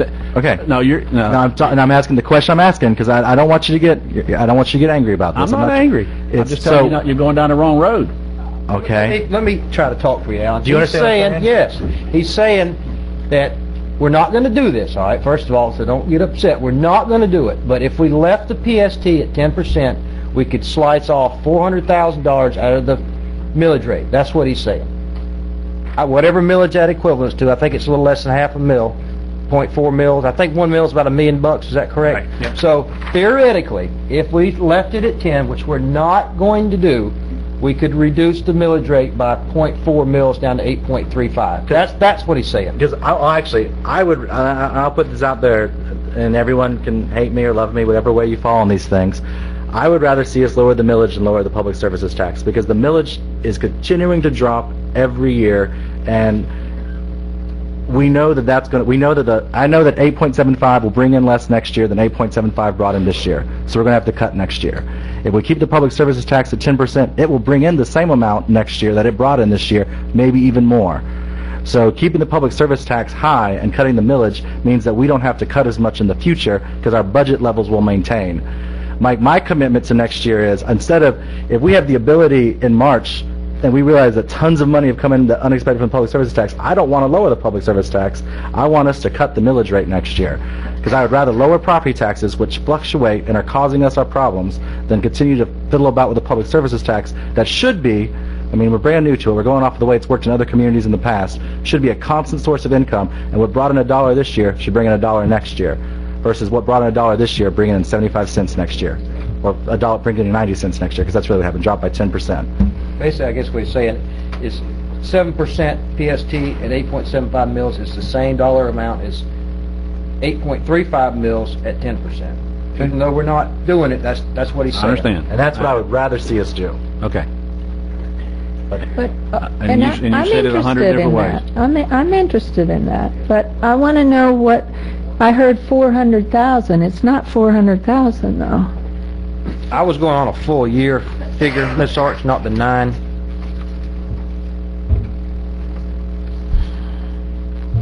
If you look at page 3, table number 2,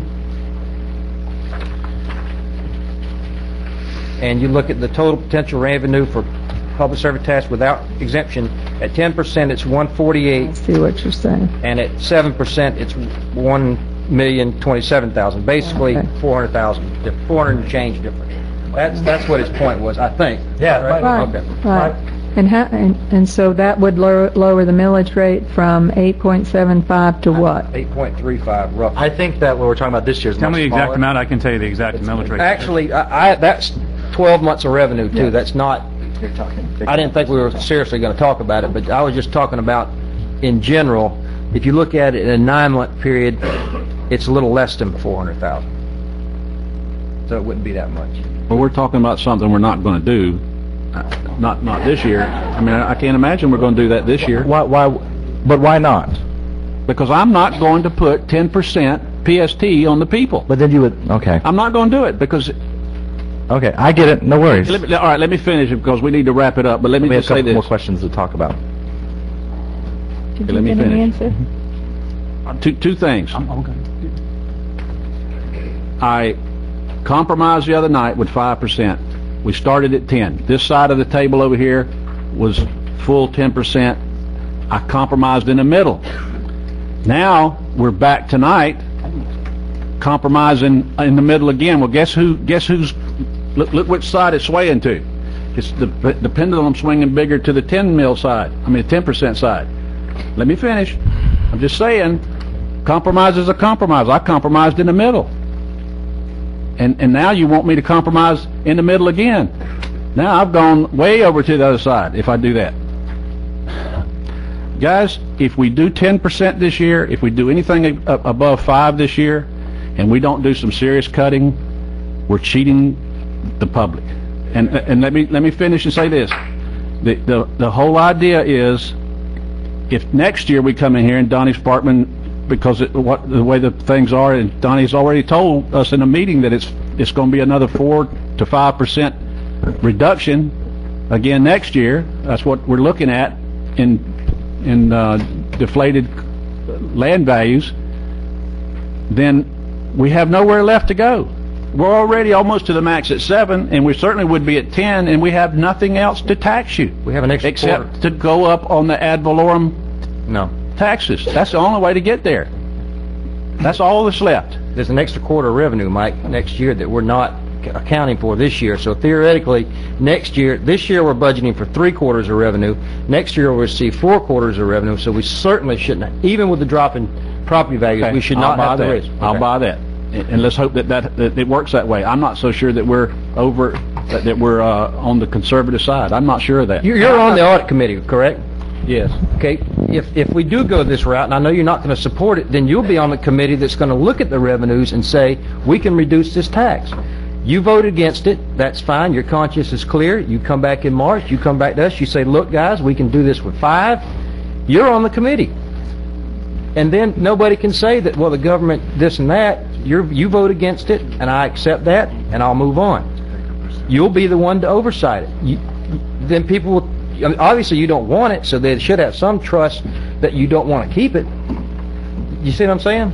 You're the one looking at it. I understand, and that's. And if you come back to us and say we can cut it to 6, or we can cut it to 5, or we can cut it to 4, we'll take the audit committee's recommendation. Okay, Alan, if we went with the 10% utility tax, we could cut the millage to 8.322. And that was my suggestion. So that you could start to, that's what that would be my preference in all of this. That's about $10 on 100, well, you're right. Whatever the amount is, let's say it's $100 on a $100,000 house, and you can go from there. Let's just say that number. I don't know what the number is. The increase in people's taxes on their electricity, water, gas are essentials they got to have to live, and those are going to go up way more than the little bit of reduction you're going to see in the ad valorem. That's a fact. Okay. I'm telling you what I would prefer. I have a question. There's a sacred cow in the house, and I may not be able to run around the county anymore. But what happens if we just cut the? I make a few dollars. Why don't we just take the percentage that we need to balance this budget now? Take the numbers that you talked about, and the other percentage. Let's just take away from salaries all across the county. Everybody who's a county employee, let's pull that percent away. That's a way of adding money to the budget. Now, I didn't do that. But if we can take, I don't know how many employees the county has. Jerry, I'm not going to entertain that idea. You're talking about everybody. You're talking to pay reduction of cost by employees. We're hardly anything. We're asking the people. To. We're going to try to tax them more, and all across the board. Henry Ford said that you had to pay his employees enough money to be able to buy a Ford car. We have to pay our employees enough money they can live in Wakulla County. As you continue to cut their salary, they're not going to be able to live here. We already cut their salaries 23% for this last part of the budget. And the states cut their salary by 3% for next year. We have to do a couple quick things before this thing ends. The last meeting, we talked about 1%. I don't know if you got the chance to watch the meeting, but part of the conversation was on healthcare. We moved forward with doing the 1% increase on healthcare. We were at a tie on which way, if we wanted to see the county absorb that 1%, or do we want to put that 1% healthcare increase onto the back of the employees. And I don't know if Randy's opinion has changed. I would still like to see, as we're making these cuts, I'd like to see us not pass it on to the employees. I don't know where you fell on that, Lynn. How much money? That's $15,000. I got so shocked by Mr. Stewart's proposal, I kind of forgot about that, to be honest with you. But I mean, I hate to say this, but I think the employees should take it. Okay, so it's changed. Okay. I mean, we're talking about $15,000. Okay. I'll support either way. I'm fine with, as long as, let's agree on the 1%, first of all. We did that already. All right, and if we're going to agree on that, then let's give him some marching orders as to whether we want to pay for it or not. I'm fine either way. I'll go with the majority. If you want to fund it, I'm fine with that. If you don't want to fund it, I'm fine with that.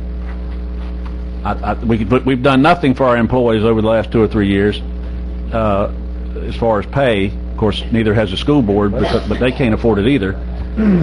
So, we are where we are, and we'd have to find this 15 in cuts. Cutting something else to get this 15. Is that correct? That's right. So I'd say no. Or take it out of the reserve that we're talking about building up, and I don't want to do that. No, I think I pretty much was going to be hypocritical, but when we left the workshop and having come up with more cuts, I'd cut one end to. I agree. The other, so I think the right thing is to pass it on, and let's move on. Pass it on to the employees. Commissioner Arndt, do you want to say anything on that? Okay. And then we're going to have coming up shortly, and it may come, and I guess we can just wait and see if we want it. We can take out reserves, but we're going to have the conversation about whether we should join Opportunity Florida or not. sometime soon. I think it's coming up at the next board meeting. Let's say Put it on that the for another agenda. day. It's $3,500. That's not part of this workshop, but you need to put it on the agenda and let's get it. I agree, we need to vote on it. Okay. It's economic development for our community, and they're going to help funnel some of the oil money to our community. If you want more money in Wakulla, we're going to have to do some things to make that happen. Thank y'all very much for coming out today. Okay, any, Can I get a Other- little bit of, what I've heard is bring back an ordinance to lower it to 7%. Yes. And remove the 500 kilowatt hour exemption. So what we need to talk about is a special meeting. But inserting... Can the- you bring back two? Bring back one for the 5% and one for the 7%? Ms. Arts, please, if we could, let's make a decision and just go with it. Well, I'd say 7 and let's, and if Mike is on the audit committee, if he, in March, everything is looking good, and I want to continue to cut, absolutely. And come back in March and he says we can reduce it to 5.5, let's do it. Can we change that in mid-year? The It public takes services 120 tax? notice. We can drop it. Okay. but it takes 120-day notice. It That's takes, why we're looking at a special meeting. If you want right now, the ordinance has been passed at a 10% rate. So, and that's scheduled to go into effect on January 1. If you all want to change that, even to lower it, we have to give Department of Revenue 120 days notice, which means we're looking at first part of September. So it means we need to have a special meeting and advertise this as a public hearing for around August 31st. I also wanted to put a caveat in there about the hardship, if possible, the people that really can't afford it. but don't leave, Refund. hold on, Randy, don't leave that a minute. I want to make sure the public understands this. If we do that, and in March we decide that we can lower it, then it'll be April before we can get it on the agenda because we got to notice it, and then it'll take 4 months after that for it to stop. So now we're to August. Now we're just 2 months away from the end of the budget year. I'm just saying, guys, it takes time. It's just like any other tax. When you get it, it never goes away. Well, look it at it. never gets lowered. You always find a way to spend it, Randy. You know that. Nothing's stopping you from looking at it in January then. I was just throwing that out because it was a quarter. And, okay. Any citizen who'd like to talk about this, I'll be glad to give you my phone number, my email. Call me. Glad to come and talk with you. I'm glad to hear what cuts you would recommend. I think the headlines, Wakulla Okay, News but probably aren't going to be board votes to lower taxes, but... I just want to be clear. If you come back with an ordinance for 7% and you don't get 3 votes, then where are we? Then it stays at 10? Yes. Okay, well, I think it would be a good idea to bring back a second ordinance for 5. If it's advertised at 7, Why? we can pass it at 5, can't we? Nothing's going to change. If it's advertised at 7, we can pass it at 5. Okay. We can't pass it at 8, but we can pass it Can at... go lower, okay, all right, All right. okay. Okay, so August 31st, I mean, that's where we're aiming for a special meeting. You'll have a one-call meeting, you'll have a public hearing to consider this ordinance. Wednesday, August 31st at 5 p.m.? If that works, 5 p.m. I think we need to have it at 6 so the public can come. I mean, this is a substantial... that's fine with me. These folks are here, and I would hope These that we folks are have here 'cause they wanna 10 see times us- as many as this here. Alan, they're here because they care. The senior center is very essential, okay? Thank you. I agree. Okay, Alan, let's stop, please. I don't know where... Either one's fine with me. When, 5's fine. Wednesday, August 31st? Wednesday, August 31st, Yeah, that's 31st at 5 p.m. Try to do as much research as you can if you would. We really need to make a decision on it. I understand. Okay, we'll adjourn from this workshop, and then in 4 minutes, we need to come back to start the workshop, the meeting. Okay, so this has to be advertised by the 20th. You guys are going to have to... Thank you, Mike. I don't even want to talk to you. Okay, no worries. You came up with some cuts. I can't. You bet I did. You bet I did.